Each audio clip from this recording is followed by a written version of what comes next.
কিরে হঠাৎ অফিসের মধ্যে ডাকলি কেন? কিরে তুই মায়া মানুষ মতন কান্দতেছিস কেন? কি হয়েছে তোর?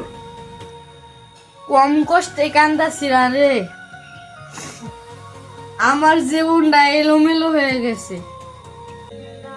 দেখ বন্ধু, আমরা হচ্ছে পুরুষ মানুষ, আমার কান্না মানায় না। কি হয়েছে ক, আমার খুললে বল।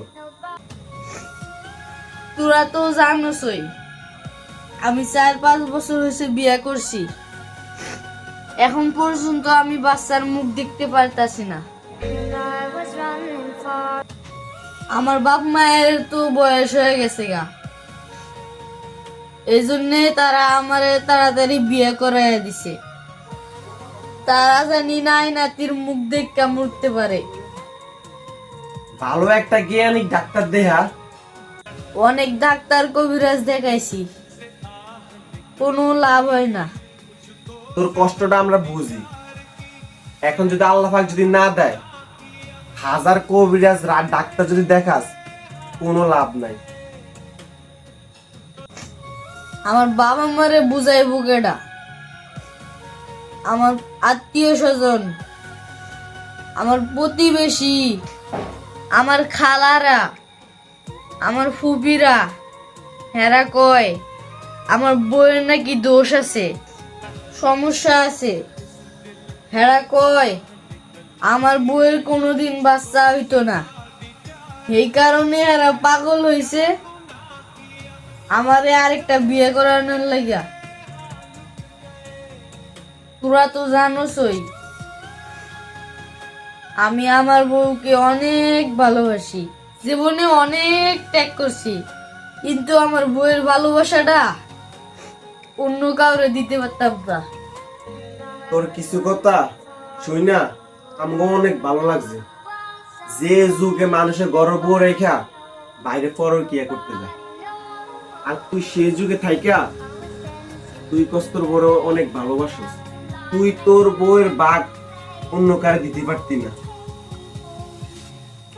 এ বর্তমান যুগে 90% ছেলে করে যদি কয় যারে তার পরিবার থেকে আরেকটা বিয়ে করাবো, 90% ছেলেরা অবশ্যই রাজি হইব।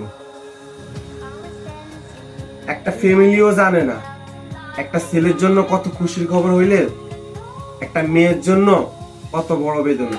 কোনো মেয়েও চায় না তার স্বামীর বাদ অন্য কাউরে দিতে।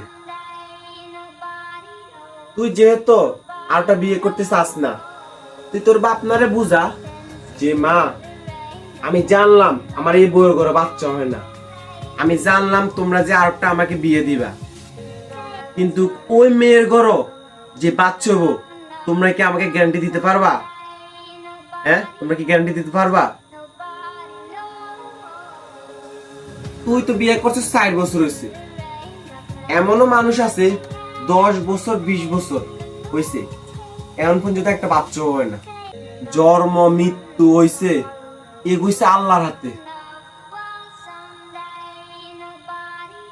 এমনও তো হইতে পারে যে আল্লাহ পাক তোর ধৈর্যের পরীক্ষা নিতেছে। আল্লাহ পাক যদি চায় তোর এই বউর ঘরে সন্তান দিতে পারে, আর আল্লাহ পাক যদি না চায় যে হাজারো যদি বিয়ে করস ওই বউর ঘরে কোনো সন্তান দিব না।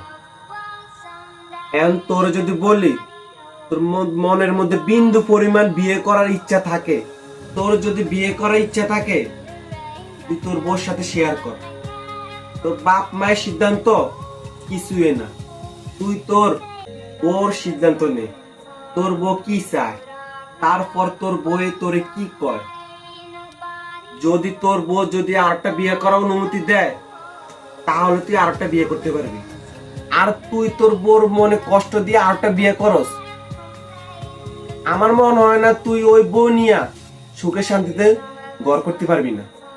এটা আমিও জানি ইসলামে 4 বিয়ে করা জায়েজ আছে, কিন্তু আমার প্রথম বউরে নিয়ে অনেক আমি গর্ব করি, আর আমি নিজেরে নিয়ে অনেক গর্ব করি, কারণ তোদের মতো কিছু আমার ভালো বন্ধু আছে যারা কিনা এই যুগে আমারে ভালো পরামর্শ দেয়। Nobody knows.